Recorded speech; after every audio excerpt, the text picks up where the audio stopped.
say a couple of things first.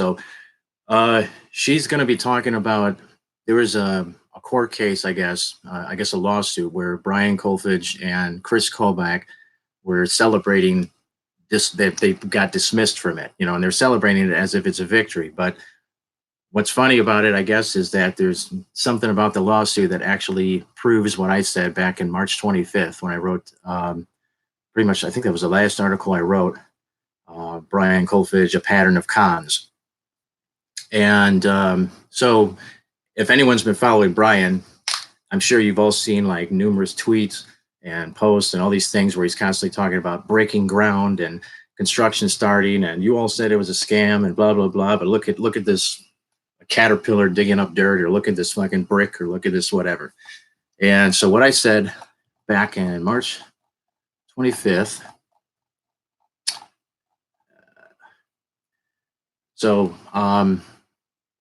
This was in reference to when he started doing these town halls. So I said, say hello to Brian Kolfage's town hall tour, wave bye-bye to your money. So basically what I was trying to say was that because he had filed as a 501c4, not a 501c3, this is evidence that he was going to be not spending a dime on any wall. What's the difference? Contributions to 501c4 organizations are not deductible as charitable contributions. And the reason why is because 501c4s are most causes for PACs or 501c4s. They can't directly give money to campaigns, but they can spend that money indirectly supporting politicians through commercials or touring the country with paid speakers and tacky shrines like Brian's been doing. 501c4s can also raise and spend an unlimited amount of money and accept contributions from anyone, including corporations, foreign and domestic. Now, the average board of directors salary, this is just an average across the board. A lot of super PACs out there, whether you agree with them or not, I'm sure some of them still are worried about, their image or whatever. So the average salary tends to hover around $61,000, but there are bonuses up to $10,000 per year that are considered acceptable. However, that salary can be pretty much anything. So Brian Kolfage assured us he wouldn't take a dime, but in the same tweet, he also insisted 100% will go towards the wall. But so 100% will go towards the wall, but you cannot finance a wall as a super PAC or an individual or anything because it's against the law. In fact, the 501c4 they specifically says they cannot do that. They can only promote an idea. So when he keeps saying that 100% will go towards a wall, or he's going to fund a wall, or they're going to build a wall, it's impossible. It legally cannot be done. And here's a tweet where Brian says, I thought it was pretty clear. I made a promise that I would never take a penny. 100% of fundraising through GoFundMe donations will only go towards the wall. 100% means 100%, right? Board won't see any of that money. The board, I'm guessing, means donations will be accountable by an audit committee as well. There is no audit committee a year later. There is no board a year later. And what this caller had mentioned to me, and I'll let her explain it, she happened to find their records that not long after this GoFundMe reached its $20 million, Brian Kolfage walked into a bank and paid off a $300,000 loan with one check. So, and again, he keeps insisting this money's going towards a wall, or the wall. I guess he should probably specify what he means by going towards a wall. I guess he means they're going to sit around talking about a wall and promoting a wall, and I guess that's technically money going towards the wall. Then he's got a store on his website, the merchandise. There's fake gold coins. But one of the things with his merch site is you got, there's tabs lined up that says like, T-shirts, cups, Brian Kolfage dildos, whatever. And at the very end is the military grade coffee link. But the military grade coffee, of which he's a part of, that's a for-profit company, an online company. And none of the money goes to the wall. So he slips that one in there. That's just one of his other sidelines. And he slips that in there as if it's part of the merch that 100% goes towards the wall. But really what he's doing is he's using his own wall website to drive traffic to his other little sideline business that he's a part of. So, and so here's the annoying thing that I find out about, that I find with a lot of this stuff, with a lot of the journalists. So since I wrote my articles and talked to some journalists and stuff, and a lot of them didn't do their jobs very well. You know, they wrote their one article and then they fucking packed up and left, and or they didn't give as much. You shouldn't have to have too many questions after you read an article. And if you do, then the journalist needs to continue their work and answer those questions. And that's just that's how journalism works. And what these journalists end up doing is if they hear something like, you know, baby Brian's not spending the money where he's supposed to be, the extent of what they do is contact Brian and they get, you know, a pre-programmed response. Well, this is what the money is going to, and this, and that. We're never actually given, the journalists have never sought a receipt for a fucking bag of cement or anything. They've never, you know, asked for, you know, a bank account, a specific amount of money, because he's insisting, and this is something we're going to hear from our guest speaker too. There's a possibility that Brian has been redonating to the same GoFundMe to spike the numbers up. There's a very possible chance he might only have 8 million, even though he's claiming he's got 25 million. And but these journalists have never asked for an actual bank statement. They never asked for any like proof that the money's being handled correctly. They've never asked how much did you pay your guest speakers? How much did your little tour across America cost? You know, how much did that come out of the, you know, the principal amount? These are all questions we have. How much money is being spent on the actual promotion? How much has actually been spent on the alleged wall you're building? Nonprofits, I'm just reading off of this. Nonprofits, be they charitable 501c3s like the Salvation Army or 501c4 PACs like Freedom Works, usually put their cause or message first. If we take Brian Kolfage at his word that he isn't taking any salary, he is still promoting himself and his brand through We Build the Wall Incorporated by exploiting its platform in ways that are beneficially exclusive to him alone, above and far beyond its stated goals. Okay, so after saying all that and bitching about how shitty a lot of these journalists are doing, they're not doing their job, in my personal opinion, because, and when I talk to anyone, like the guest speaker we're going to have, or guest call-in, and just anyone in general, we've got nothing but questions, just dozens of questions. How is he doing this? Where's the money going? How come no one's ever asked this? How is this even legal in this country? And so if there were any journalists out there, these are like things that if anyone writes an article about Brian, even if it's a scathing article, we should be hitting them up and saying, hey, but what about this? What about that? What about this? And encouraging them to do their fucking job and continue reporting on this guy, putting pressure on him, because every time they turn around, it's like he's just robbed something else. So, and with that being said, the issue with journalists too is objective journalism, which is necessary. We need objective journalism.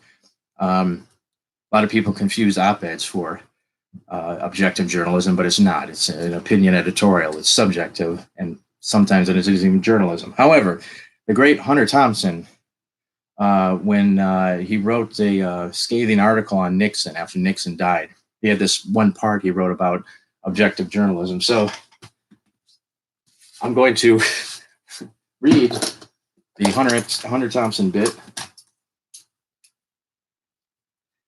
And this is why I feel it's important when it pertains to Brian Kolfage, someone who's just as much of a skag baron as Nixon was. Some people will say that the words like scum and rotten are wrong for objective journalism, which is true, but they miss the point. It was the built-in blind spots of the objective rules and dogma that allowed Nixon to slither into the White House in the first place. He looked so good on paper that you could almost vote for him, sight unseen. He seemed so all-American, so much like Horatio Alger, that he was able to slip through the cracks of objective journalism. But you had to get subjective to see Nixon clearly, and the shock of recognition was often painful.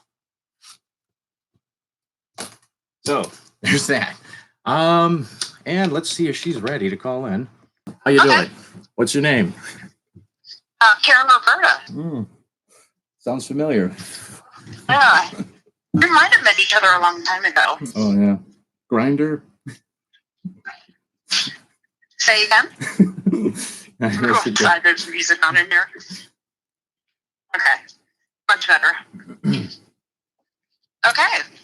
We're talking about Kolfage, right? Well, sure. But first, I would like you to ask me how I'm doing. Oh, how are you? How am I? I haven't talked to you in so long. It's been crazy. Well, I'll tell you.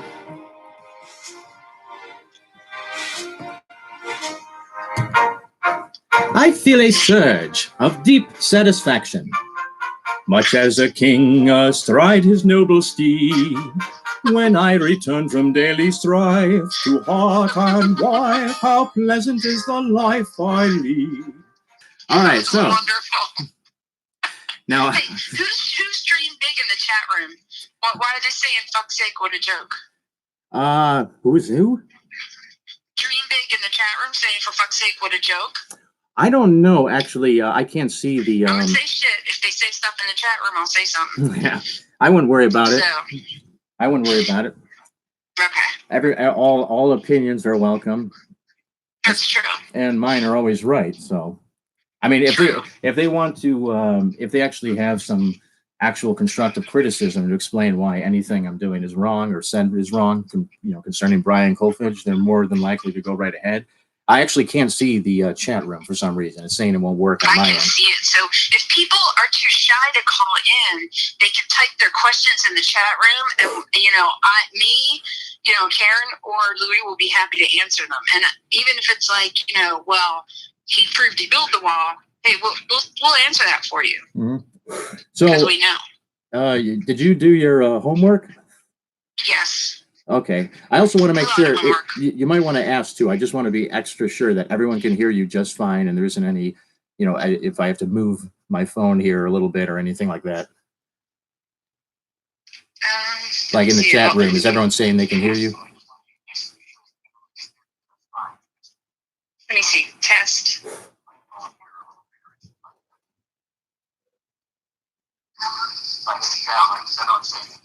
Yeah, I can hear myself when I unmute the YouTube, so I'm good. All right. We're good. Yeah, and since I can't see the chat, I guess you can pay attention to that. So. Yeah. So, did you do your homework? Yes. Okay, so let's have it. Okay, what do you want me to talk about first? Well, there's a lot with this guy. Yeah, so more importantly, there was a lawsuit. There was the butterfly people. Do you know enough about them? I know a little bit because that just came up. I know that he was issued an order by a federal judge to stop building, and today they just kept on building. They're ignoring the order from the federal judge and just building anyway. So they're basically raping, the butterfly thing. It's a natural preserve. It's a nature preserve. So what? Yeah. So what's actually, I guess, what I was able to understand from it. So there's a neighboring property, and I mean, property. This is something that shouldn't surprise anyone in anything. If you're trying to build something in your own backyard, you got to get approval from the city. You got to make sure it's not going to affect your neighbor's property or diminish their property value in any way. Like if you add 10 foot of soil in your backyard and it causes all the water to run off into your neighbors and floods it, that can diminish their property value, and that's why you're not allowed to do those certain things, and that's why everything has to be approved. And from what I'm to understand is they, because they can't legally build on any federal land or public land. So the only wall that they have actually built in a year is like half of a mile on the property of the construction company building the wall. And they recently, they're reaching out to people who own private land and asking them if they can, build on their property. So I guess this one farmer or something near the Butterfly Preservation Center said yes, and they're fighting it because I think what they want to do is it's something where it involves draining water or causing a lot of water to overflow, and it's going to overflow or leak, come into the property of the Butterfly Preservation, and it's going to disrupt the ecosystem there, as well as diminish their property value. And so they're fighting against it. And so the federal judge took their side on this. However, I believe her name is Marianne, one of the people from the Butterfly Preservation Center. They've end up filing a lawsuit, and there's a lot of stuff. I haven't read the lawsuit or anything, but I do know that she's been forwarding a lot of these threats and things she's been getting from Brian Kolfage and his following. One of the groups of people that have been threatening them and telling them that they have snipers in their on their property and fixed on them is the New Mexico militia. And it's a gang of like notorious white supremacists with guns who drive around with, Nazi symbols and skull and crossbones and shit on their trucks. And it's a bunch of giant, big, fat, dopey white guys, like in their 60s. So they're actually. Wait, is that the United Constitutional Patriots, the ones that were like they just set up camp on the border and decided they were border patrol and like were hurting, groups of immigrants and like holding guns on them? Those people? No, that's a different group of wackos.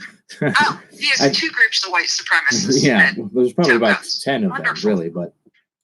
So, this guy's in good company, huh? Yeah. You can always judge a man by the company he keeps. So, anyways, these guys, they took pictures of them because these guys were actually coming in, and like Brian was actually saying, like, you've been infiltrated, and Brian is naming things off that they have hanging on their wall inside the building on the property, just to show them our people have been there, and telling them they got snipers on them and all this shit. Anyways, yeah, Brian tweeted that. I saw that tweet. He said, "There's snipers in the bushes now." Yeah. And of course, he deletes it like a pussy. But and I think they're also probably trying to sue for like defamation or something like that too, or they're looking into it because one of the things Brian claimed was that they have sex traffickers and dead bodies on their property or something weird like that. So just a lot of crazy shit. But the Brian Kolfage and Chris Kobach were dismissed from the recent lawsuit just last week. And from my understanding, the reason why is because they have nothing to do with constructing a wall. So the actual company that's constructing the wall is still in the lawsuit.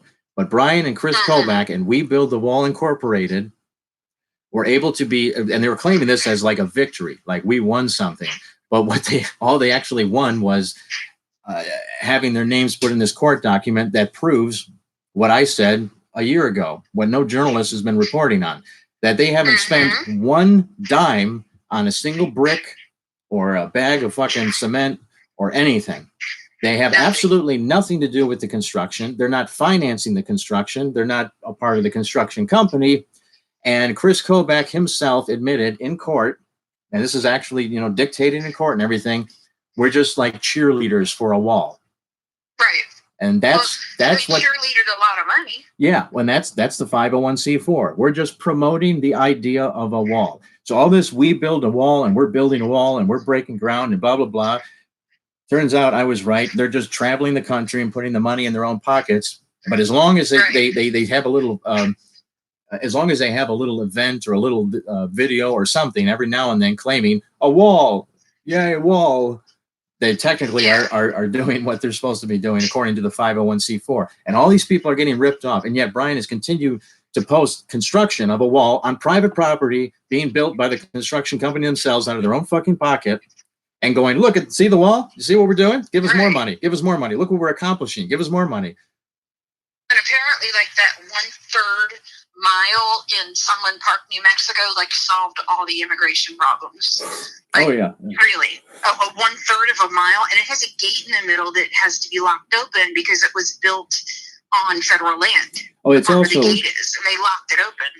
It's also built on the inside of our border, so we actually just gave a couple miles of our own land to Mexico. So now Mexicans can actually legally cross the border and walk right up to the fence, but technically they're okay because that's the fence. So now we've just given more land to Mexico because you can't build a wall in Mexico because then you'd be taking more of their land. So you have to build it inland, in which turn you're giving up American soil, which is one of the main arguments against building a wall in the first fucking place. And then you have all these issues like water rights and things like that all along the border that come into play, which is why you can't have a wall. But what he did in Sunland, New Mexico was particularly dangerous because there was an old smelter on that land, and he actually took the dirt. It had like heavy metals in it. It had things like poisons, things that are poisonous, and he dumped it into the Rio Grande to this little 1/3 mile wall. And so all that where the Rio Grande flows is into Texas farmlands. So he actually, like, I don't know if he paid for it or where the money came from, but what he did was very dangerous there, because it's all like the Rio Grande's poison now. It's filled with it's arsenic. It was a lot of other things. He dumped that. It's flowing onto farmlands. It's going to get into crops. So it's going to disrupt the ecological system there too. Well, who those people vote for? Yeah, that's what I'm saying.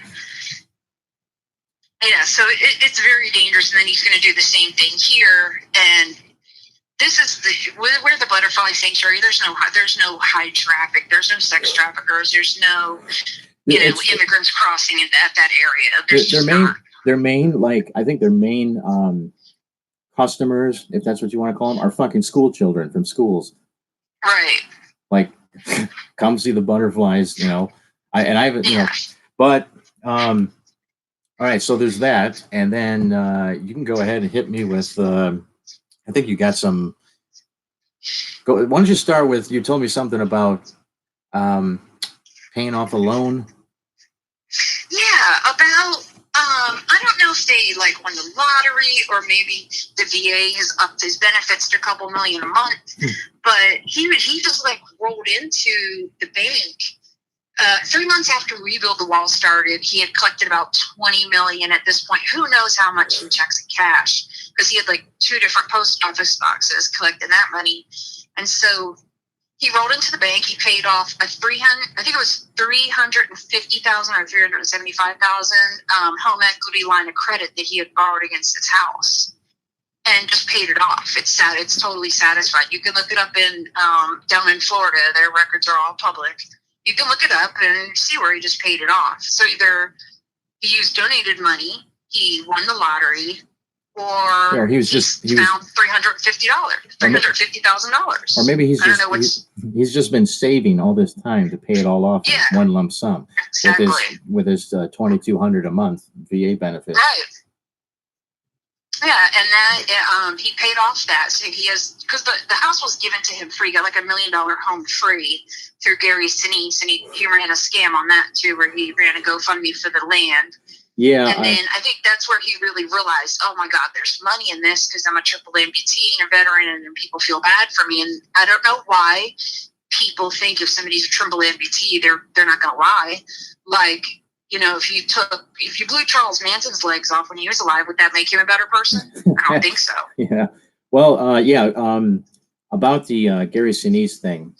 So I know that they had to buy the land themselves for the house to be built on, but the house itself was free. However, Brian was living in he had a home in, I think it was like Tucson, Arizona. And, and his wife was allegedly working as a teacher, and he was allegedly working as an architect or whatever the fuck. And that didn't last very long, which we kind of, knew. But the thing about the Sinise Foundation, now at that time that he was applying for that, and he already knew Gary Sinise through working with from basically promoting the Wounded Warrior Project. Funny thing about that is the Wounded Warrior Project sent him, first class tickets and everything to box, at 2 Super Bowls 2 years in a row, and they gave him this award and shit. But here's the thing. When he wrote an article, he was writing for The Blaze very briefly for maybe a couple of months. And he mostly just plagiarized other articles and stuff. But he wrote this op-ed defending the Wounded Warrior Project. And 2 months after that, they sent him to the Super Bowl. So it was almost like a quid pro quo thing going on between Brian and the Wounded Warrior Project, where he was constantly defending them, even when everyone else, even when 4-star generals were saying this is a scam charity that isn't doing enough. Their message is, what they used to do is they give out swag. And they loved, amputees and wounded veterans, because if you're all burnt up, but you got a Wounded Warrior Project shirt on, you're basically a walking advertisement. Oh, exactly. Yeah. Everyone had this impression that they were taking care of them and giving them jobs and giving them homes and doing all this stuff. And it turned out they're doing nothing. But they were getting a bunch of celebrities to help promote them. And, one of them being Gary Sinise. And then Wow, I did not know that. So yeah, so but the, yeah, I mean, who's whole, going to be more sympathetic if you have a guy from the military telling you something, that this is a scam, and then you reel out a guy who's missing a hand and two legs. People are their heart's going to go out. It's like the puppies on TV donate money. Yeah, it's kind of like when it's a similar thing. It's kind of like when like the Republican Party, rolls out a black guy and says, "Oh, we're not racist," Right, like Candace Owens. Or when Thomas Jefferson points to one of the slaves he knocked up, "Hey, I'm not a racist." Yeah. But so the thing about Gary Sinise, now this is what I call a conflict of interest, and Gary Sinise should be called out on this because Gary Sinise knew Brian for about 2 or 3 years leading up to this. And through like their various well, I don't know what you would call them, but like being showcased or whatever for the Wounded Warrior Project. So it's kind of it's Brian's got a college degree, he's got money coming in. They were never hurting. His wife has a job and has a college degree. She was alleging, she was saying she was like a kindergarten teacher or something. They're not hurting. They don't need a free house. The people who do need a free house are the guys who like have no college education, who are like, they might even be living alone or something like that. They have no one to help them. Both, the in-laws on the Kolfage family and Ashley Gertz, I think is her maiden name. They're all part of the family. Everyone's there. Everyone's supporting them. They got everything they need. They don't, so Sinise, it's almost like a conflict of interest because Sinise knew who he was and still directed his own charity to give a free house to this piece of shit. And so when Brian was actually threw in the towel in his lawsuit against me around the time that he was, going for the Scary Sinise house thing. And he specifically told me in emails, and I forwarded these emails to Andrew Kerr of the Daily Caller, which is a conservative publication. He was specifically saying, like, I can't say anything and I can't do anything. Like the Sinise Foundation basically told Brian, you need to shut the fuck up about blacks. You need to shut the fuck up about Muslims and Obama's birth certificate and this and that, and get your fucking name off that racist website because we can't be seen together if you're going to be doing that. So Brian, at that point, Senior Airman Brian Kolfage Facebook page, which had transitioned into Freedom Daily with Brian Kolfage, now became just Freedom Daily. And Brian's name wasn't popping up in any articles. He was writing under anonymous names and stuff. But he had to go undercover because they were afraid of bad press. Why is the Sinise Foundation building a house for a known white supremacist who terrorizes old ladies? So exactly. By the way, yeah, I read some stuff about that. It was just insanity. Like he was blatant on his Facebook. Obama's a half breed. I saw a bunch of stuff. Like stuff I couldn't even repeat on the phone. It was beyond disgusting, and it's a lot of the fake news that was on Freedom Daily was quite frankly dangerous. Because it's very dangerous to put that type of stuff out that an invasion's coming and that a Muslim did this or this. People as truth. They take that as truth and they act on it, and that's why we have shootings. You you stoke people's fear enough, and he's a social media influencer. Yeah. He has a lot of followers, a lot of people listen to him. And that's like he tried to play this game and during the lawsuit as if I'm just a guy. And it's like, no, you have, a million followers, you have influence over people. You have a bully pulpit, you say something and you've got 10 different right-wing rags repeating what you're saying and claiming you're a hero and telling everyone to like and subscribe and buy your shit. So no, you have influence. It's completely different if someone like me was doing it, who's like nobody knows. But but going back though, I think what you were talking about earlier about the GoFundMe scam that he attempted in 2015 for the Sinise Foundation. He made a GoFundMe, him and his wife. His wife, by the way, is complicit in all of this. The terrorism, the racism, the scams, the GoFundMe scams. It was GoFundMe / Gary Sinise. Like they actually used his name, and the Sinise Foundation made him take it down. Oh, we don't got money for the land. What are we going to do? Give us money to help buy the land. And but that actually he never collected a dime from that because it had to be shut down, and it was shut down as per the Gary Sinise Foundation. But yeah, so now he's got this house in Florida, and he apparently took out a loan on the house, right, for like $300,000 to make additions to I it. think it was $375,000 because he built like a pool and an outdoor lanai and all these things. And I think it was about the time maybe all those pages got shut down, and that was his bread and butter. And so he, took out a home equity line of credit on it, which is kind of dumb. The house is free. I mean, it's kind of dumb to do a second mortgage, how you can end up losing your home. But anyway, he did it, paid for a pool, and it's a really nice pool. Like even the palm trees are $10,000 each because I know how much those are. Yeah, and he's showing all this right on Instagram or something. Oh yeah, it's so blatant, and that's why when you say Ashley is complicit in this, how could she not be? If I was married to somebody and I was unemployed, he was unemployed, you're getting whatever you say they get from the VA, a couple grand a month. Let's say we'll be generous and say $3,000 a month. Let's just say that for whatever, just as a basis, okay? How are you affording to fly private jet everywhere, VIP tours, 5-star resorts?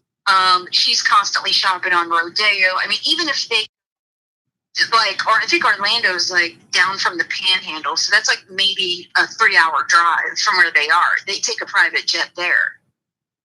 So how do you afford all that? Like I would be asking, my husband, listen, how are we doing this? Like, how do I have a $5,000 purse, and why are you giving me stacks of money? How does this work? Where's this money coming from? Did you rob a bank?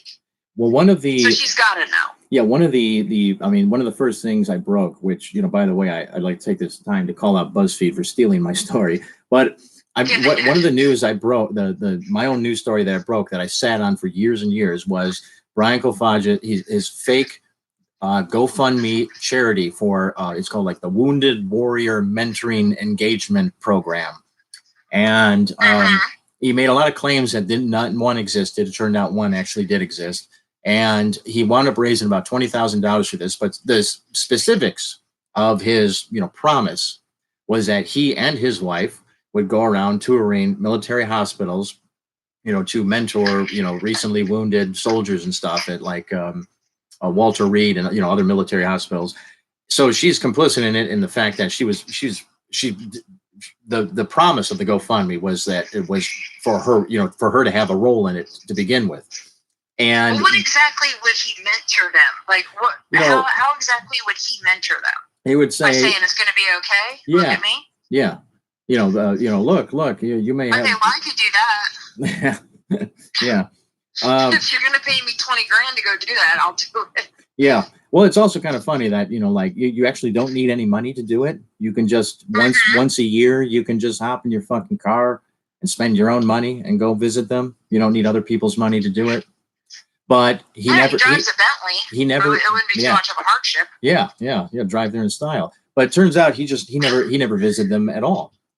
And so I had already called Walter Reed and talked to people there, and they said they didn't even know who the fuck I was talking about.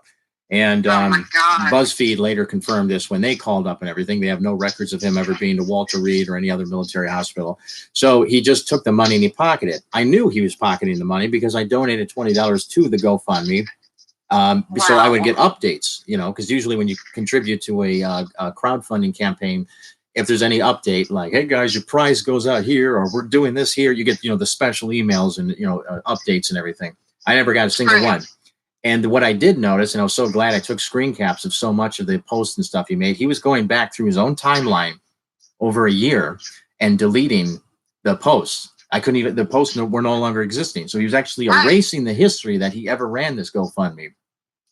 And I mean, the simple fact is, like, he's never answered for it. He said, yeah, we did.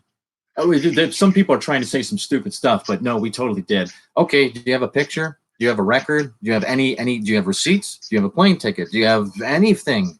Can we talk to a soldier that you mentored?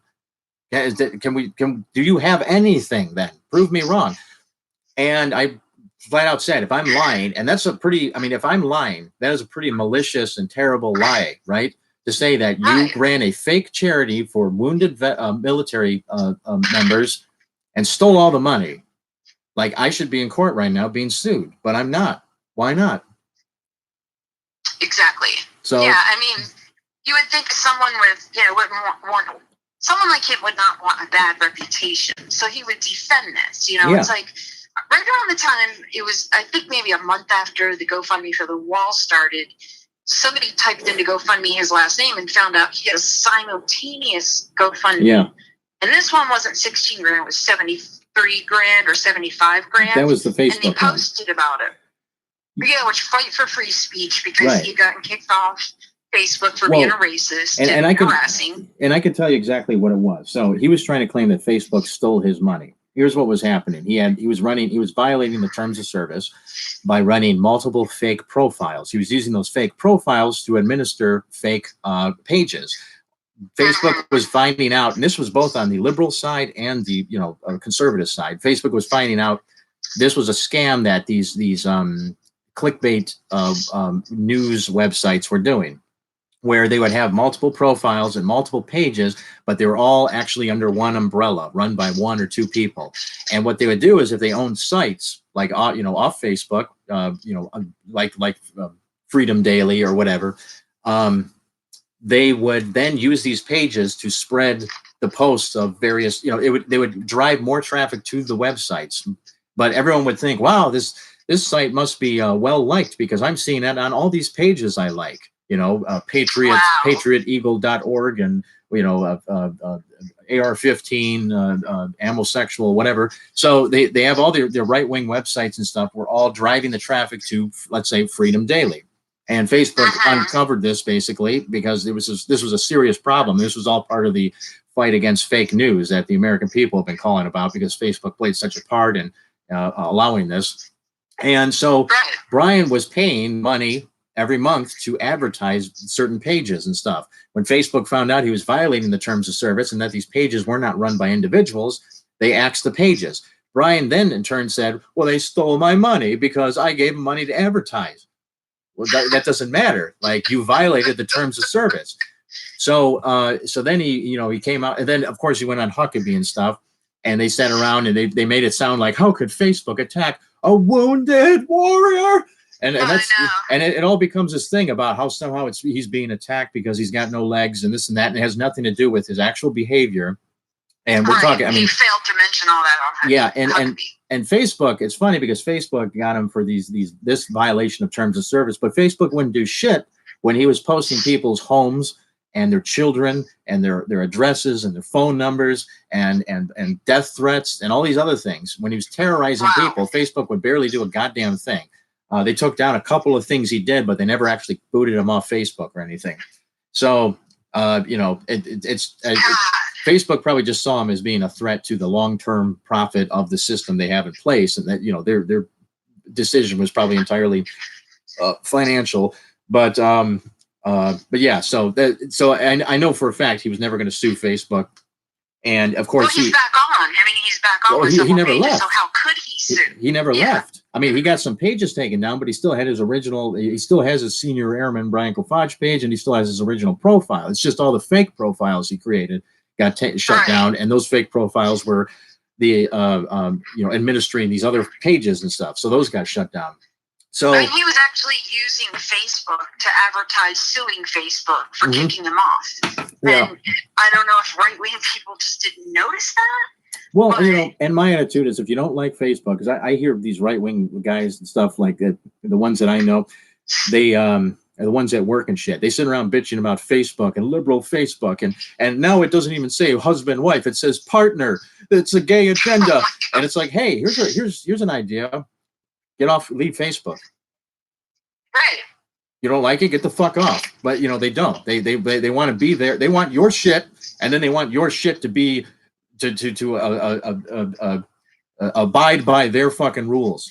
It'd be like them walking in your house and going, "Move that couch. That couch shouldn't be there." Yeah, exactly. Yeah, sorry, it's not your fucking home. Like, deal with it or get off. But going back on, there was something I was going to ask you about. You know what? Well, one thing we could touch on is how GoFundMe works. I think a lot of people are very misinformed on how GoFundMe works and don't understand it. When you can basically go to GoFundMe. You just type in any random email address. You could steal a few pictures off Google of a handicapped child or whatever your particular scam is, and you could start a GoFundMe. They don't call you, they don't make you send in a picture of your ID. It's like 100 times harder to get a PayPal account or than it is to GoFundMe is just a website. They know they're protected because they're just a vehicle. Anybody can go on there and just start a GoFundMe for anything. That's why a lot of them are fake. And if you're going to run an honest one, you should put, if somebody mailed you a check, you should put the amount of the check in, donate it, because it all goes into your bank account. Like you start a GoFundMe, you put in your bank account, the money goes directly there. I don't know if his donors are under the impression that there's this, like a GoFundMe bank account and he can only take it out to use it for the wall, but that's not true. It's all going into his bank account as they donate. If I donated $100, it would go in 3 days into his bank account. So he's got, at least that we know of, 20 million sitting in a bank account. Now, some of the donations I think were fake because when it slowed down, of course, as with any bank account, you have a debit card attached to it. Yeah. All he had to do is make a donation using that debit card. And the amount, it will never show where he takes out any money. It just shows the amount collected. Yeah. Like that's how much has been donated. So that's it. So, I mean, so feasibly, this is why I don't think there's anywhere near 25 million, because people being automatically taken off GoFundMe, but they would have to go to a separate thing or something like that to ensure that their donation stayed in. And which seems like that would be kind of like a hard thing to understand for most of his supporters and most of the people who donated, which average age, I'd say, 68 years old. Oh, yeah. So a lot of these people don't understand how the internet works. And so I imagine that like a lot of them didn't even know how to do that. And now feasibly, so let's say I create a GoFundMe and all the money's going directly into my bank account. Could I then take my debit card and just start donating to my own GoFundMe with the money going in? So it's a circle. So then the number on the GoFundMe goes up, but really I'm just recycling the money that's already been in my bank account. You could absolutely do that. But he would have to have a hell of a lot of friends to do that, because it was literally like you would look at the donations and it was coming in, $200 donated now, $300 donated now. Every second it was going up by thousands and thousands of dollars. Originally, you mean, though? Huh? Originally, you mean? Yes. The first week or two was just absolutely insane. It was insanity. Yeah, but afterwards, though, it tapered off. It stayed at 20 million for, I want to say, like 2 or 3 months straight. It didn't budge. And then now it's up to 25 million, allegedly. But I could have sworn, did you tell me that there was just a single donation, though, of $6 million? Yeah, what happened was they had to refund a bunch of people, because the original language of the GoFundMe was, if we don't reach our goal, which was $1 billion, I will refund every penny. And he says, how do you know this is for real? Well, I'm using my real name, and you could come hold me accountable. Well, what are you going to do? Go to the guy's gated community and shake your fist in front of his door? How are you going to hold him accountable? Yeah. Like, what are you going to do? Drag him out of his wheelchair and say, give me my money back? Like, that was just ridiculous. But it gave people a sense of security. He was smart to do that. If you're going to scam, I guess you're smart. So, it's just like a regular bank account. It just goes right in there. It's like having direct deposit every 3 days, but it's for, millions, and it's just going right in there. And when he takes it out, you're not going to see it. That little red dot's not going to go down and say this was done. And so anyway, back to refund. They were refunding. They had to refund $8 million, and it was going down. And I think people were I'm not on Twitter, but people were on Twitter, like, calling it the purge and celebrating, and it's watching it go down. And so all of a sudden, I know he had been sending emails to donors, because I donated a long time ago just to keep an eye on it.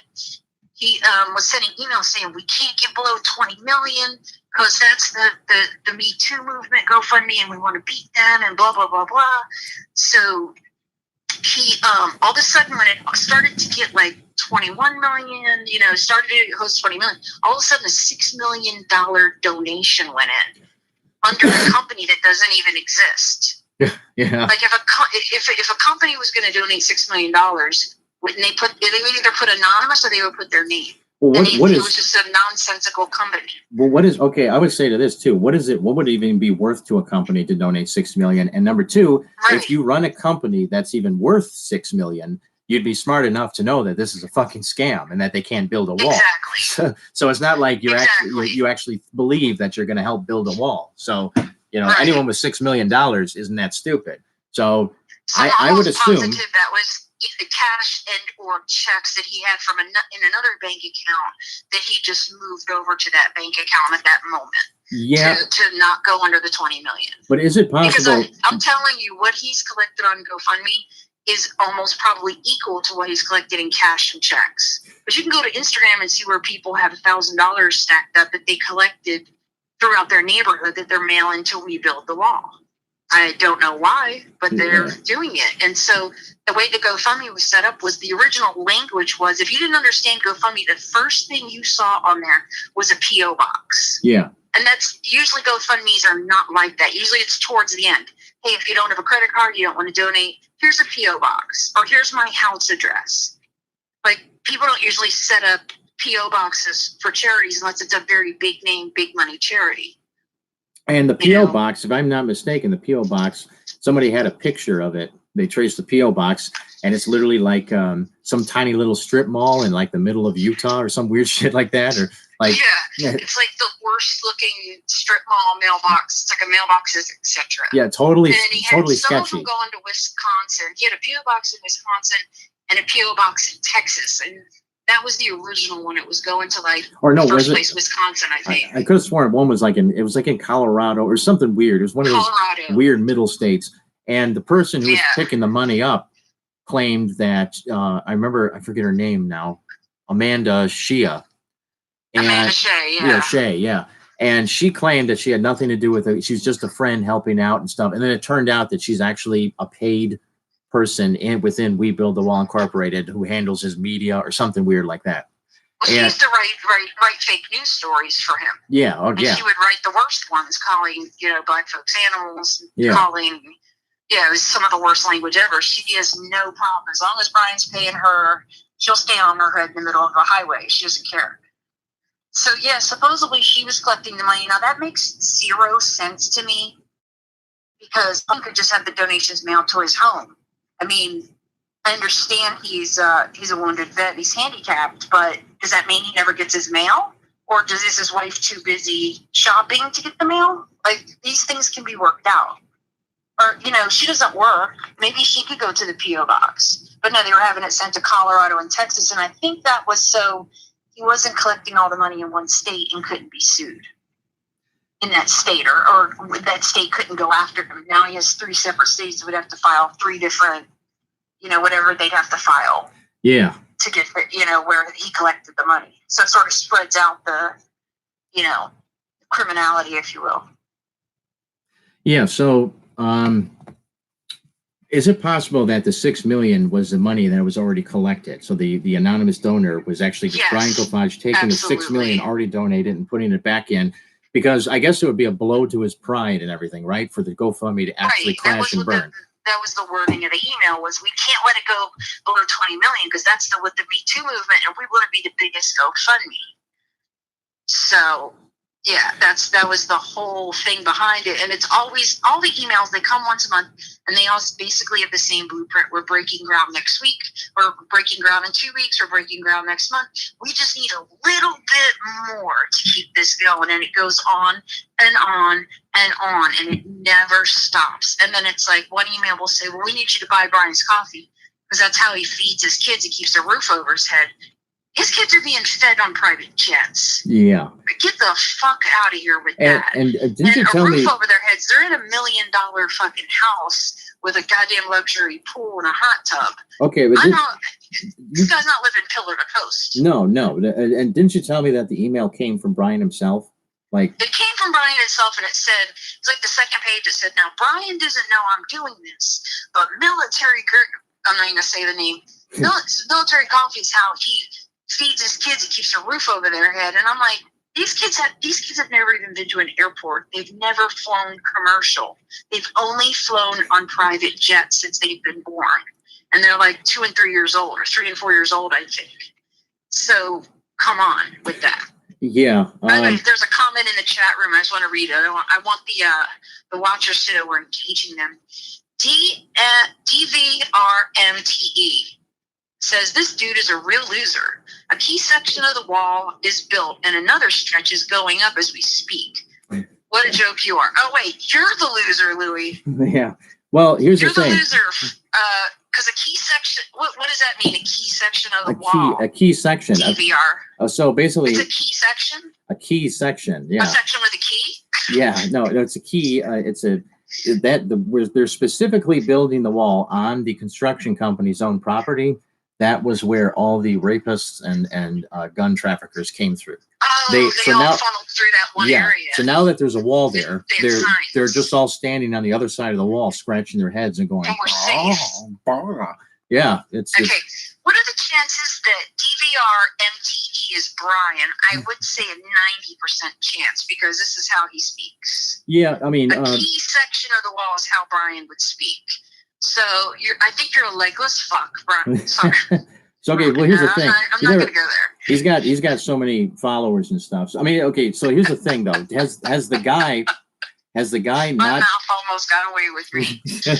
Has the guy not been did he just jump in, or has he not been listening the entire time, where we're specifically making the point that you legally you can't build a wall. The wall that's being built is on private property, and Brian Kolfage in the recent court record was dismissed from a lawsuit because him and Chris Kolbach admitted that the only thing they've ever spent a dime on is promoting a wall. They have nothing to do with the construction or the financing of the wall. This is a federal court that has determined this last week. So this isn't even an argument about the wall, right? I'm not here to argue about. We're talking about Brian Kolfage, the scammer. So if you have a picture of the key section of the wall that's being built by Brian, the other stretch going up, then post it. Yeah, otherwise shut up. By Brian. But that's the thing. That's the thing here. We're trying to make the point that We Build the Wall has not financed a single brick or a bag of cement for any wall in over a year. Or in a year. Put up a receipt. He can redact all the personal information of where he paid Fisher Industries or whatever industries to build that section of wall. And I bet you he can. And that's the minimum donors should be asking. And they also should be asking, how the F does he afford private jets around the world? They literally go on vacation every 3 weeks. It's always, the Four Seasons or, a VIP tour down in Orlando. To take a VIP tour of Disney, it's $700 to $900 an hour, and it's a 7-hour minimum. That is how people like Hugh Hefner and Michael Jackson went to Disney.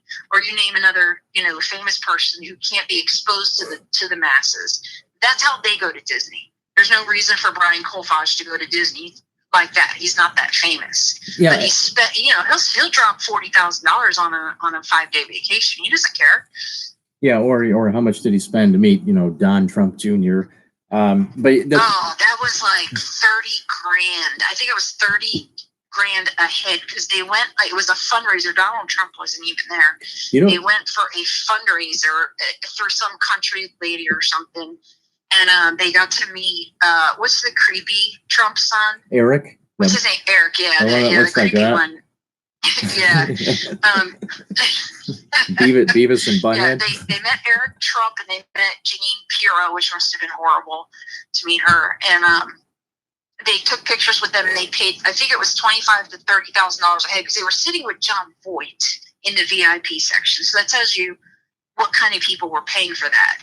John Voight's a long-established actor. Yeah. I doubt he even flew private jet there. He probably took first class, but they did. They flew private jet, and they were there, and so yeah, it's kind of sad. Supposedly, it was for Brian to get an award, but the only award I saw was the one presented to John Voight. Yeah, it's kind of sad, because it's like you're paying money for you're basically trying to purchase influence, and you're purchasing influence from the scumbag loser fail son of a Trump of a president that's going to be impeached. You're not really that's not money well spent.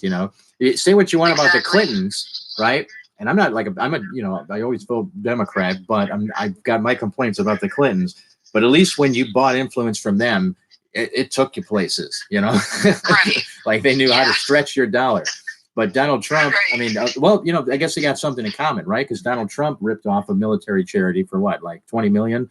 So Oh yeah. Brian was, 20,000. He seems to model his behavior after Donald Trump. Yeah. Like he just ignores, he ignored a federal subpoena, a federal order today.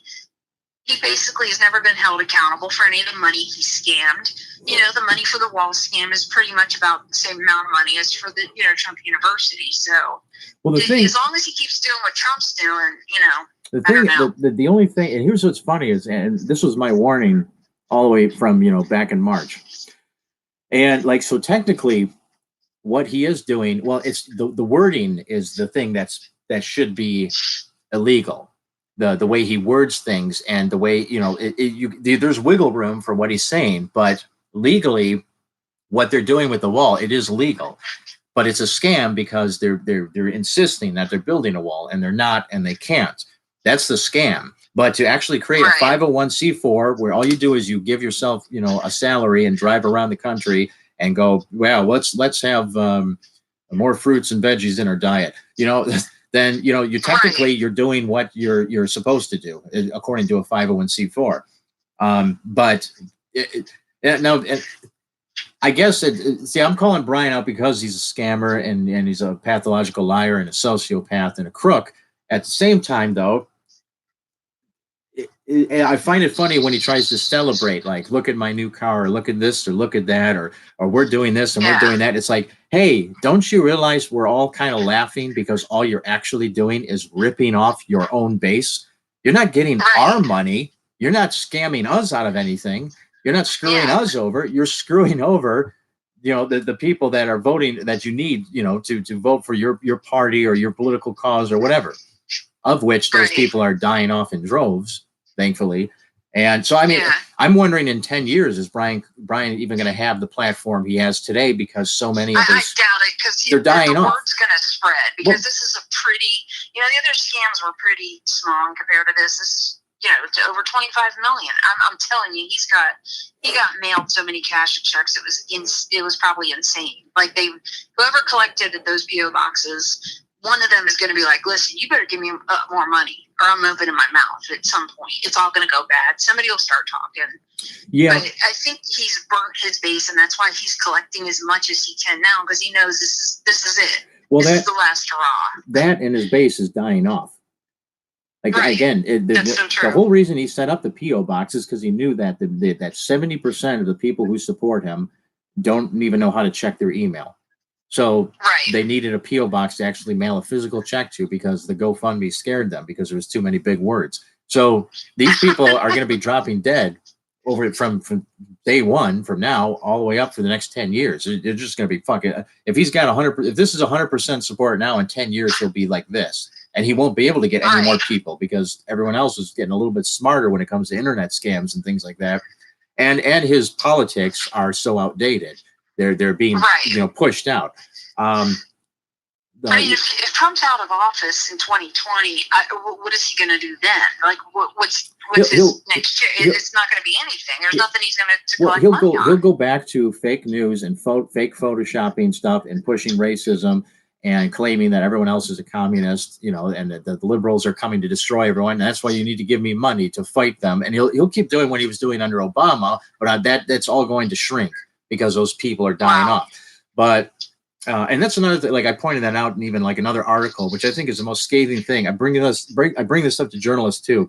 I'm like, so you're sitting around trying to talk to one of his representatives, and they're blackballing you or blacklisting you, and they refuse to talk to you, or they're demanding you answer questions. Here's a thought: why are you chasing after his fucking tail like this over some stupid shit, that isn't even that important, when I'm literally handing you proof that this man changed the race of white people to black in crime stories that he reported on, and then advertised it as this thug got what he deserved. And he's got a picture of a crazy looking black man in an orange jumpsuit that he found online. And it turns out the original story was like a white teenager. And this has happened numerous times. He's changing the race of white people committing crimes to black people committing crimes.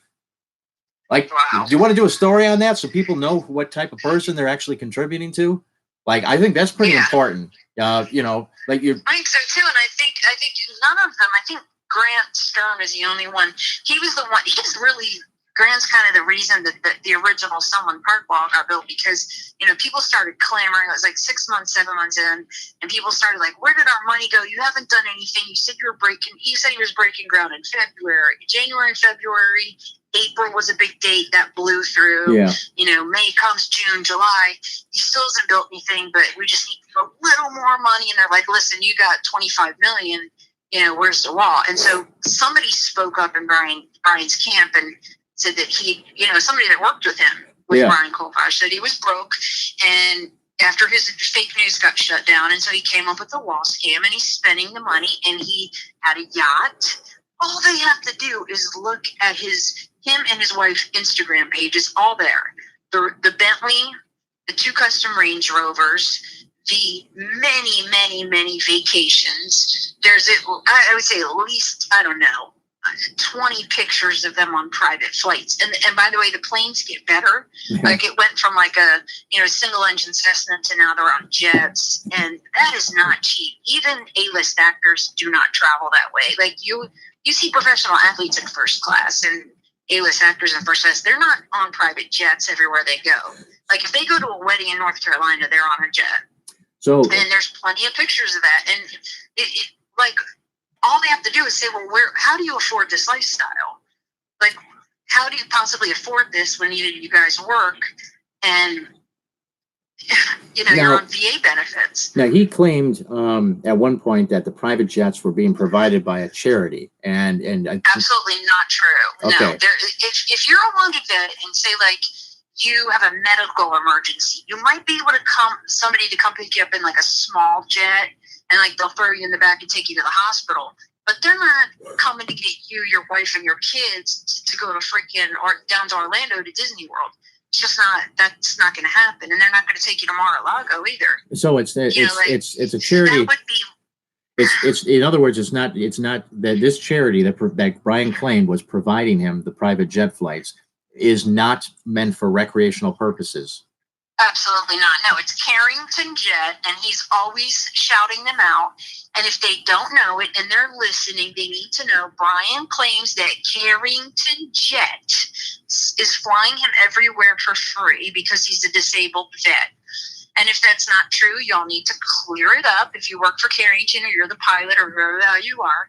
And if it is true, then you need to do this for every wounded vet, because I see a lot of other guys that are wounded and are missing all their limbs, and I don't see them being flown on private jets. And have you got screen caps and stuff like that of all the times he's claimed that Carrington Jet has flown him? Oh yeah. Okay, yeah, so he words it very carefully. Okay, but have you ever spoken with Carrington Jet?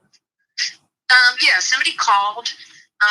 One of the girls I talked with called, and they said absolutely not. If it's an emergency, if it's like a medical emergency, like he's having a heart attack and he's got to get to some specialist or something in Houston or whatever the case may be, they might do that, as a service. But they're not like, hey, you want to go to a wedding this weekend? We'll come pick you up and drop you off and door-to-door service. No, that would cost them insane amounts of money to do that.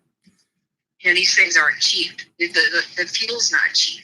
The service, they certainly wouldn't have a private, stewardess with food being served and drinks and all that, and leather seats, Yeah, as well as a couch. As well as taking pictures of it and basically glorifying your abuse of this well-meaning charity. Exactly. So that would not happen. There was something. I'm trying to think. I remember you told me something. I'm trying to think what it was. I wanted you to go into detail about it. Not the jet thing. Yeah, I can read screenshots if anything you want. Somebody sent them to me. Shout out to the lady on Twitter at the pink hair that sent them to me, by the way. Thank you, girl.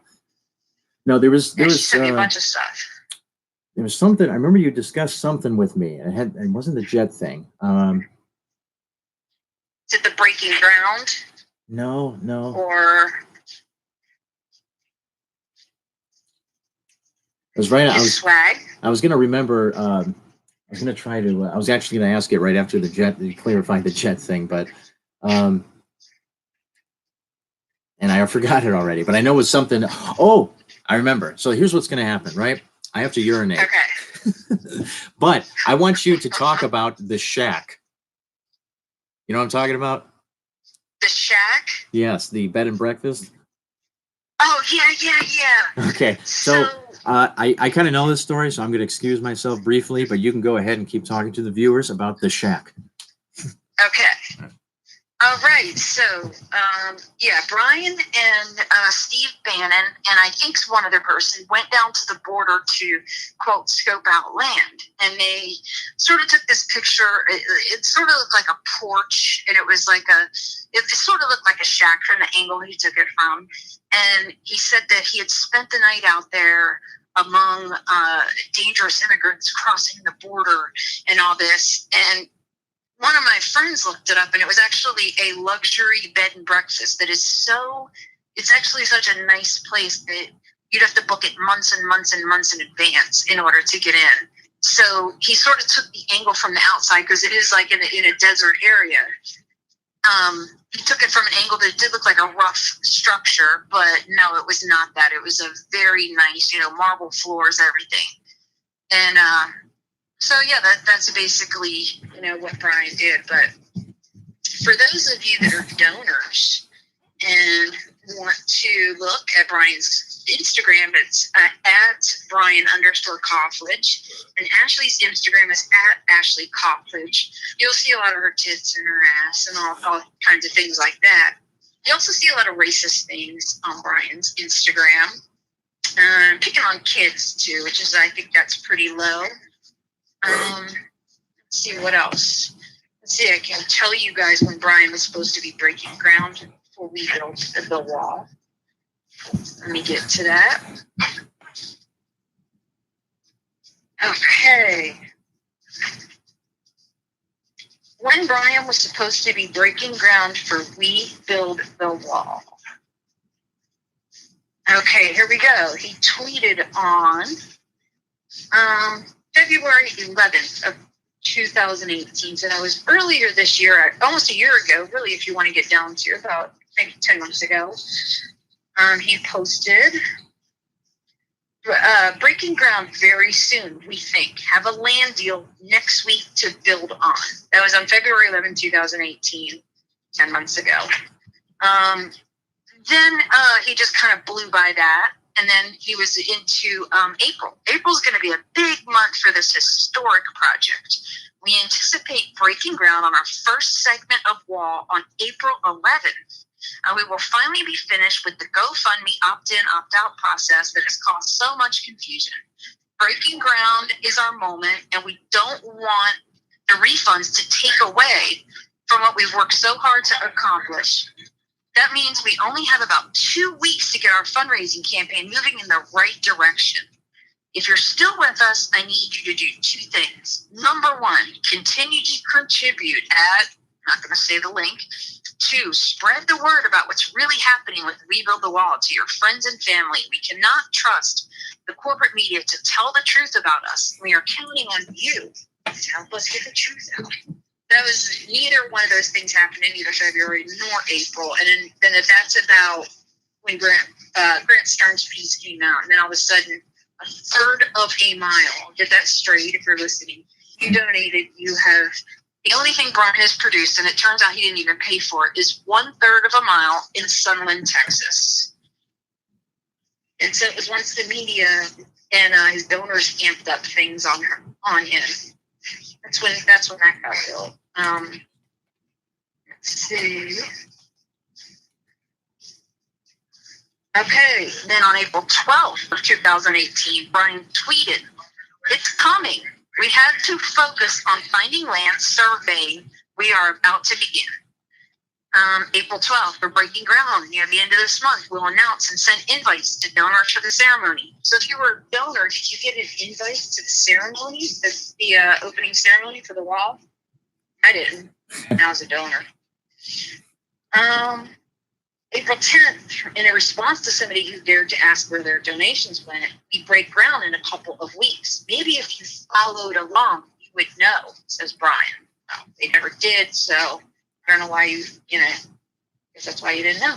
Same thing to James Woods. We're breaking ground in a few months. That was in January.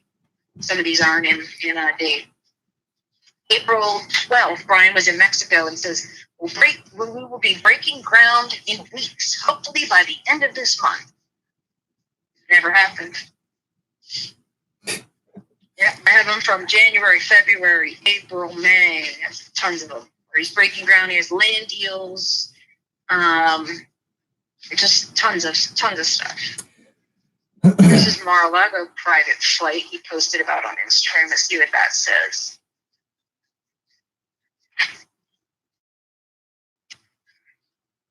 Sorry, it takes a second to load. Okay, so Brian was at New Orleans Lakefront Airport on February 23rd of this year.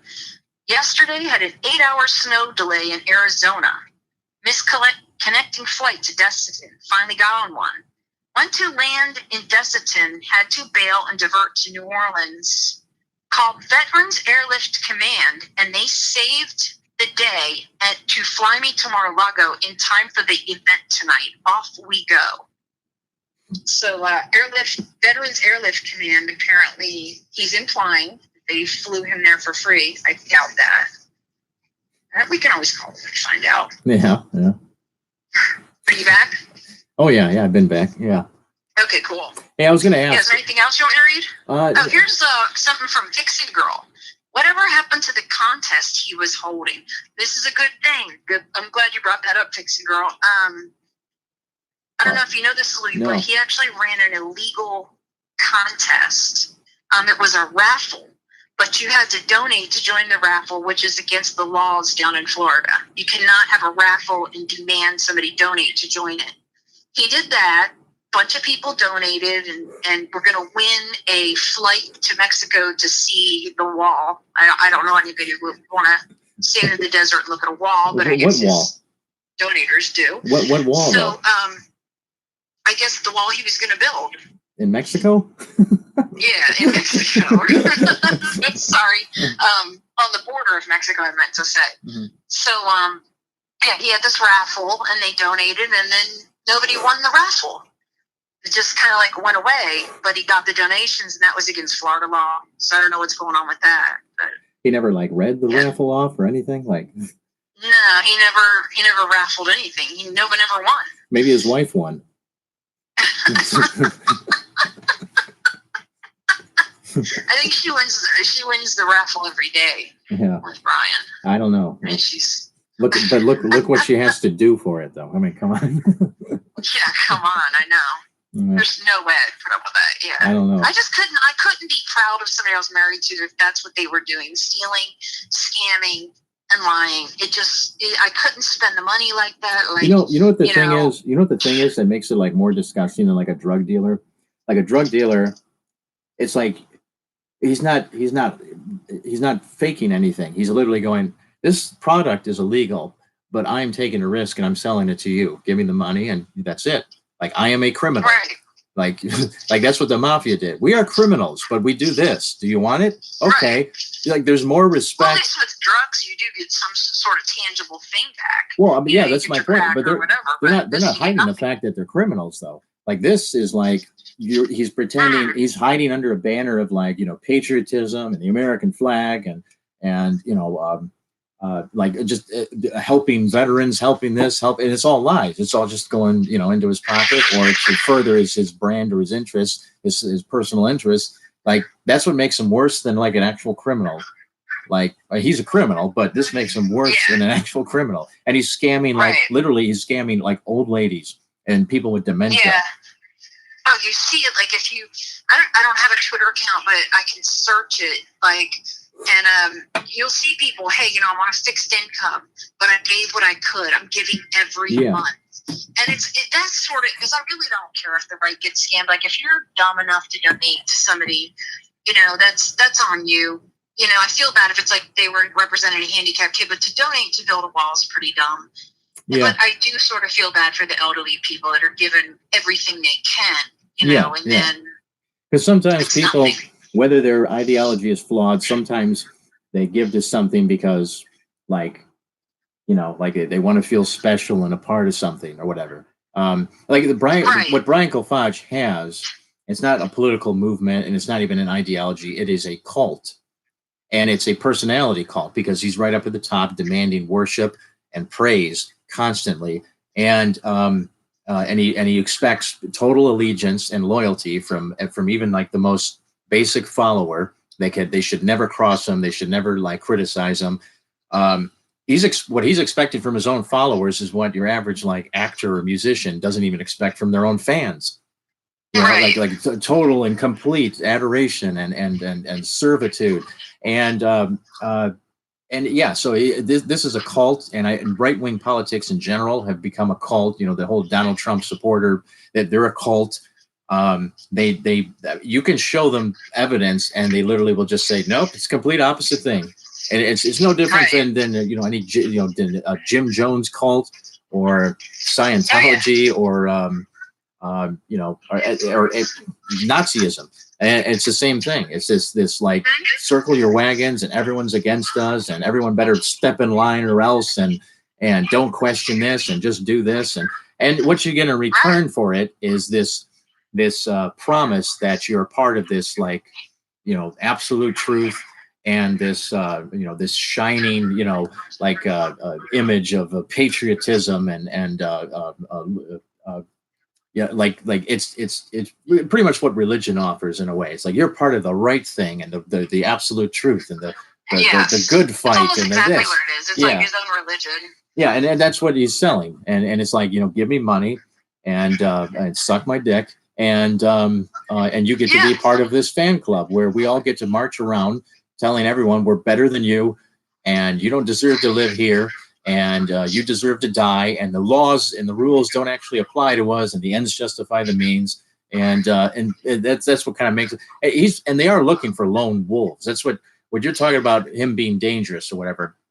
I don't think I don't think a single one of his fans who's actually vocal or you know out there using the real name and stuff, they're you have nothing to fear from them because they just enjoy the intimidation, but they don't actually have any balls. They're cowards. That's why they align themselves with like these types of like movements or beliefs, you know, where it's always about showing your gun and threatening that it's all about putting it out there. And if that doesn't work, they got nothing. So they're not a threat, you know. The people, but what Brian is hoping for is that there's some sad, lonely, pathetic, limp-dicked weirdo out there in a basement, just sitting there going, "I want to impress Brian," and they don't really say much because they have a social fucking disorder, and they're hoping that that person is like the lone wolf, that they rack up their gun and they go out and try to kill someone for Brian or to shoot someone for Brian's cause, and then Brian and all his followers get to say, well, "We didn't know him." Of course, that's not what we meant. And this is what stochastic terrorism is. It's like you give them the means, you point them in the direction you want them to attack or you know go, and then when they finally do it, your hands are actually technically clean because you didn't supply the weaponry, you know, but you did you know, put fuel on the fire, and that type of rhetoric, it always finds its way to the weirdo, you know. Like that's you know, that's eager to impress or be a hero or whatever. Like abortion clinic, like bombers and like the like Dr. Tiller's killer, they had no remorse in court. And what's funny about what's different between them and let's say like an Islamic fundamentalist terrorist, right? Like they believe in their cause so much, the Islamic fundamentalists, that they're willing to sacrifice their actual life. They don't care about glory afterwards. You know, they don't care about being a face, you know, for everyone to follow and worship. They actually think of themselves so low and that they're just doing like, you know, they're committing the ultimate sacrifice for their cause because they genuinely believe in it. But when it comes to someone like like a right-wing domestic terrorist, like whether it's, you know, Timothy McVeigh, like Timothy McVeigh, after he blew up the federal building, he hopped in a car with no license plate on it and started driving around. Why do you think he did that? So he'd get pulled over and arrested, and then everyone would go, "Look, Timothy McVeigh," and he'd go, "Yep, I did it, me." You know, that's what these are fucking delusional narcissists, much like Brian is. And with Dr. Tiller's killer and the abortion clinic bombers, they showed no remorse, and they couldn't wait to get in the courtroom and go, "I don't care. I was saving babies. Fuck you. But they wanted that glory and to be praised and worshiped. And because they wanted to impress a cult of people that was speaking their language. And what's the best way to impress them is to do the thing they don't have the balls to do or the means to do. Exactly. And then you get you might be sitting in a jail cell, but you finally did something. In your mind, you finally accomplished something, because most of these people, guess what, are fucking losers, divorced. Kids don't talk to them. They can't get laid. They have no social skills. They suck in their careers, or they have no career. They're making minimum wage somewhere. And so, this is the one thing they can do that'll put them above everyone else and, get their names in the papers. And so Brian's rhetoric and stuff, it targets, it's looking for that type of person out there, someone who's eager to please. Dangerous. It's very dangerous. Yeah, it's reckless. And that's my whole point, is when you have the influence that Brian has, and of course he knows he has influence, and you should govern your speech and your behavior a lot more responsibly. And so he knows he's doing it. He knows he's not acting responsibly in regards to his position and his role and in the level of his influence. So that means he's purposely and actively searching for a lone wolf to commit terrorism and violence against American citizens. So that's the type of person he is. Whereas I myself have never condoned violence. But even when all of his fans and his fucking relatives and everyone was all threatening to kill me and taking pictures of my parents' house and making profiles of my dead family members and all that stuff, when they were all talking all this shit and claiming there was a bounty out on my head, I basically said, okay, well, here's a thought: step into a ring with me, and if you win in 3 rounds, a fair fight, boxing gloves, I'll give $5,000 to Brian Kolfage. And not one single person took me up on it in 2 years. Why? Because they didn't even have the balls to step into a ring in a fair fight with me. That's so. Wow. I wouldn't be too afraid of these people. The lone wolf you have to be cautious about. There hasn't been one yet, luckily. However, all of Brian's fans are giant fucking pussies, and I can kick the shit out of every single one of them in a ring. Right. Yeah, they're not going to step up. We have another question from Vixen Girl. It says, how many fundraisers has Brian started? Wasn't there one for Kavanaugh?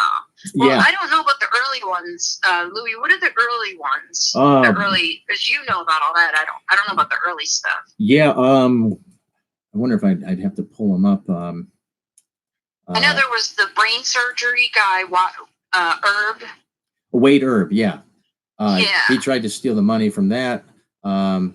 Hold on. And there was Spencer Stone. That was the one I didn't know about at the time. Okay, I just clicked on your blog real quick. So I'm gonna blog. There's Spencer Stone. Support the children of the slain NYPD officer.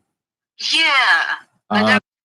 Because which slain officers, I don't know. It says 100% of the funds will go directly to the families of the 2 officers who were killed. But then there was a thing that it said all funds raised will be paid. Oh, it says 100% of the funds will go directly to the families of the 2 officers who were killed. But then it says all funds raised will be paid directly to Brian Kolfage for NYPD Emergency Relief Fund. Then there was a thing that I think this actually got shut down. It says this booster is on hold. If you were the organizer, contact a booster advisor. And so I think this was a charity sort of scam. I think it was actually a T-shirt sale thing he was doing on some site called Booster. And it got shut down probably by the actual emergency relief fund, in New York, found out he was doing this. And that's when he's really started to get his feet wet, because once he did these little penny ante things, then he started to get into the big ones. The 500, 600, the land scam was 15,000. And then he got into Kavanaugh. And what he did was he capitalized on the fact that people saw Brett Kavanaugh's family crying in court. And he said, well, we'll raise money for them and make it better. And I think he collected over $500,000. And he knew the entire time Brett Kavanaugh couldn't accept the money. Yeah. He was going to be a Supreme Court judge. He couldn't accept it. Well, if I'm not mistaken, he collected it. I think that actually, I don't know if that was actually a Brian Kolfage thing. That was something done by Right Wing News, which is actually owned by another person, but Brian Kolfage is employed by them. So I think the Right. founder of Right He Wing had News. something to do with it. He had the link out there. Yeah, yeah. So I wouldn't be surprised if he didn't have his hand in it, because again, whenever you set up these things, if they're smart and they are setting them up as like certain types of organizations, he can probably always pay himself a salary as an administrator of it. But yeah, we never got any feedback on what ended up happening with that money, since it legally can't be paid to him. Jackie in the chats, she brought up one that almost pertained to. I wonder if I could find the correct language here. But I think I have it posted. But he claimed that he was raising money to fight liberal trolls who threatened the life of his wife and baby. And this was going on it was about 2 months before he filed his lawsuit against me. So I had to ask, well, who are these liberal trolls that are threatening your wife or your baby? Because it's not me. And if you read if you were to read the actual lawsuit he filed, it's not mentioned once. And so I went ahead and I called the sheriff's department, because he didn't have a local police department. It would have been the Pima County Sheriff's Department in Tucson, Arizona, where he was living at the time. And they wound up saying, no, we never heard of this guy, and he never once called. But Ashley Kolfage was making posts claiming, every night I'm cradling my baby because we keep getting phone calls and threats. I'm going, how are you getting phone calls? Nobody knows your phone number. It's never been posted anywhere. Can you post an example of anyone posting your docs? Because that's never happened either. No one ever posted their home address or anything like that. And so they lied. And used his own, page to promote this fake, charity, claiming he needed legal funds. And you don't need legal funds to go. If somebody's, harassing you or defaming you, or whatever the case may be, you can just sue them, and most lawyers will take that case and get a portion of it, because you're going to sue somebody and get a settlement. So I don't know why he needed money to sue somebody. Yeah, no, you don't. And you should already have police reports for it, because that's actually a violation of law. If someone's actually calling it, threatening to, physically assault or even murder your wife and an infant, you'd think that would make headlines. And of course, it didn't make headlines. I think that would be the first people I would call was the cops. I wouldn't file a lawsuit. I'd want to protect my baby. And so I would file it with the cops. I'd bring them copies. Say, listen, they're threatening my life and the life of my baby. I want to protect my baby. What can you guys do? And if the cops don't even know, how are they going to protect? And is there any screenshots of this anywhere? Oh, yeah. Is there any screenshots of like somebody, his wife and his baby? No, because he would plaster it everywhere. Exactly. If there was, right? But here's the thing: is that this is not. More recently, he made some claim about liberals were threatening him or something like that on Twitter, pertaining to his wall shit. So here's the thing that any police force will tell you, especially if you have private security. If you actually hire the real private security that do bodyguards, they'll actually quit working for you if you tell anyone that you have bodyguards.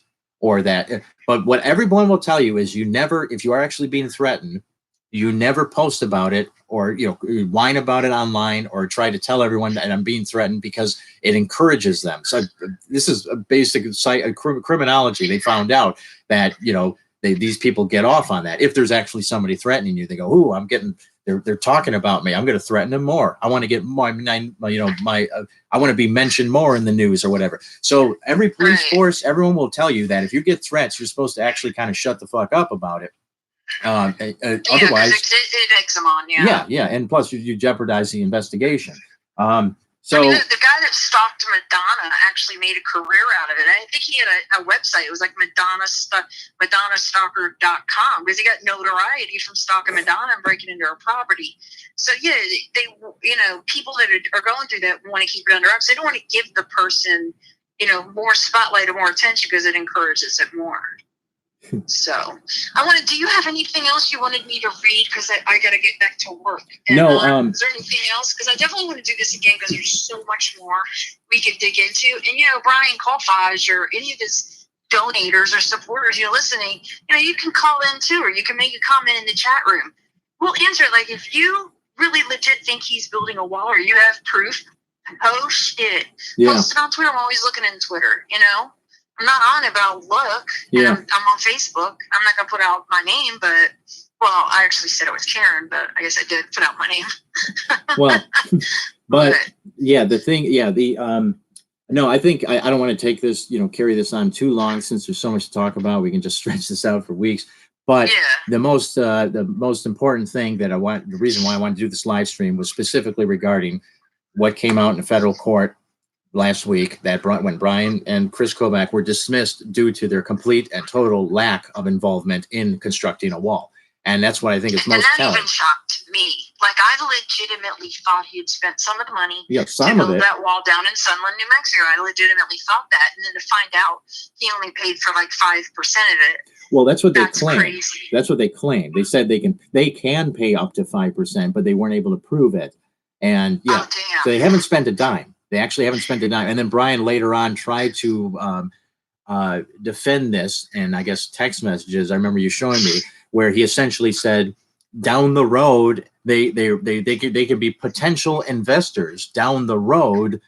And they can look into different bids or different companies, but it's just weird because it's like, what other company is building a wall? It's just that one, what is it, Sunland Park or whatever, the construction company. And Right. I forget their name. Yeah. So now all of a sudden it turns into, we actually haven't built anything, but we're totally allowed to invest, which you're not allowed to invest, because investment would mean you get a return. So Right. who collects the return? So you're taking What's the other return people's on money. a wall? That'd be like me having a GoFundMe. Hey, I want to get into the stock market. Everyone, give me $20 million, and then I blow the $20 million, and then some of the stocks might split, and I keep that, and some of it loses, and I go, whoa, well, sucks to be, you. Like, it doesn't make any sense. Right. So, yeah. So that's the most important thing. Insanity. Like, this is not rocket science. Like, all these donors have to do is look at the GoFundMe, look at what was built, if he even spent the money on that, which it looks like he doesn't. Yeah. Look at the lawsuit from the butterfly people, and then go to his Instagram, and you guys that are donating would never dream of living like that. He literally lives like a billionaire, not a millionaire, a billionaire. Because he's once again blowing through the money at a ridiculous rate. I mean, it's not gonna last forever. No. And he's very bold with it. I remember a couple donations went into the GoFundMe. Somebody caught them. I don't know what the lady's name is. I think her name was Barbara or something like that on Twitter. She had caught some screen caps of him donating.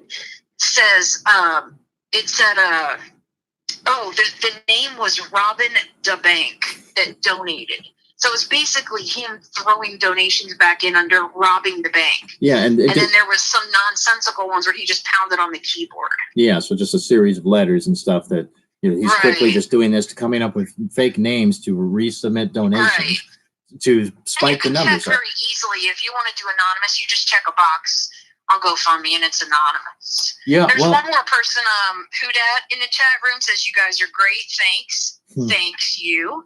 Bill Johnson says Fisher Industries is the one that does all the construction on their projects. Yeah. They are also the one at the Texas site. Well, Bill Johnson, let's see where Brian or We Build the Wall has paid anything. Show us where Brian or We Build the Wall paid Fisher Industries. This should not be hard. They're not just going to go out there and willy-nilly build a wall without being paid. Let's see where he paid them. Show us. He's got We Build the Wall checks, right? Show us a single receipt. Yeah, a single receipt for a fucking bottled water for the workers, even. So and not just the receipt, but I mean, could we actually see a bank statement? Like, what is the account called at the bank? Who is allowed to draw money out of it? How much is actually in there? Because I think that the number is probably 8 million. I think Brian Kolfage has 25 million, like Donald Trump is a billionaire. So that could very well be, yeah, because he could have dumped a bunch of fake money just to get it started and keep it going, and all that. But yeah, it's totally. So, do you have any other questions for me? No, not right now. I probably do, but I don't want to stretch this out too long because it's a Saturday night.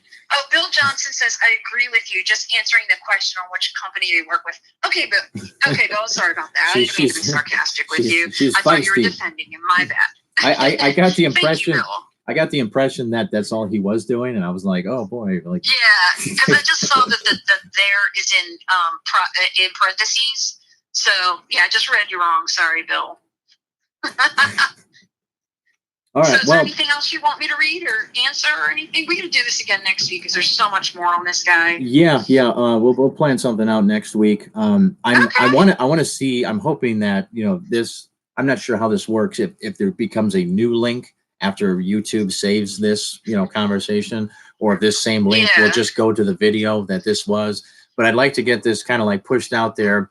If anyone could, I'm not on Twitter or anything, but get it pushed out there to the various journalists who have been writing about this, and try to egg these fucking idiots into the right direction, because Yeah. it's starting to piss me I mean, off. it's like at Grant Stern, and you can contact the Daily Caller. Yeah. You could contact a bunch of people with, and just link them to like, hey, here's his Instagram, here's this, here's a YouTube video. This isn't hard to figure out. And I don't know why they won't ask him hard hitting questions. It's $25 million supposedly. This is not a chump change. This is not a small $200 thing. Well, as far as I know, Andrew Kerr from the Daily Caller is working on a new article, and I did reach out to him and I said, "Hey, it looks like I was right all along, a year ago, that this money is not being spent on the wall." And he said, "Yes, I've read all about it. I'm working on it." Or basically acknowledged the fact that he knows this is true. And this is a conservative from a conservative publication, by the way. Grant Stern, I'll probably reach out to him just to kind of see if he's working on anything. Yeah, because he really got under Brian's skin. Yeah. Yeah. I kind of tipped him off. We'd also off. like to find out how that lawsuit went, because Brian was supposed to sue Grant Stern. He was supposed to sue BuzzFeed. Sue all these people. We want to find out what happened, guys. Because what happens is they call him out. It's bad press, so he immediately says, "I'm going to sue you," just like Donald Trump does. Well, I'm going to sue those women. And then he's never fucking bothered suing a single one of those alleged lying women who said he groped them or whatever. And so this is what they do. And instead of trying to go after people who, by the way, are protected under LLCs and probably have the money for a lawyer, or the publications they work for will provide legal services, here I am with no lawyer and no real, I'm never going to blow my money on a lawyer either. Here I am, though, completely unprotected, saying that he robbed a military charity and is stealing money and is a racist fucking pig. And he ain't suing me either. So what does that tell you? Yeah. Right? So exactly. He doesn't want to tangle with you again. I don't think. No. You really I neutered him. On him. Like when I saw that blog the other day, I was like, whoa, this is incredible. Like you've really saved. Thank God you saved all that stuff, because there wouldn't be any of that racist stuff. Yeah. So I appreciate that. No, he was definitely that was an eye-opener. He was definitely neutered after. I basically rolled that lawsuit up and just fucking shoved it right up his ass. Well, I'm going to let you go. Right. Thank you for having me on. It was an honor to be on, and thank you to the people in the chat, Monica, Dream, DVR, Might, whatever the hell, Vixen, Houdat, Bill Johnson. Yeah, so we'll do this again, and you guys, spread the link around and get the word out, Yeah, Kolfage is a thief. I did put in the info bar, too, a link to that story that I wrote back in, March, that's still relevant today. And now it's relevant again because of the latest news. Brian Kolfage, a pattern of make sure to give your blog a shout out before you sign off for good. Give that blog a shout out, because that's a great blog. And you kind of can't deny this stuff there. So it's basically. But I'll let you go. All right. All right, then. It was an honor. Thank you so much, and I'll talk to you soon. I'll call you tomorrow, Louie. All right. Thank you. All right. Bye-bye.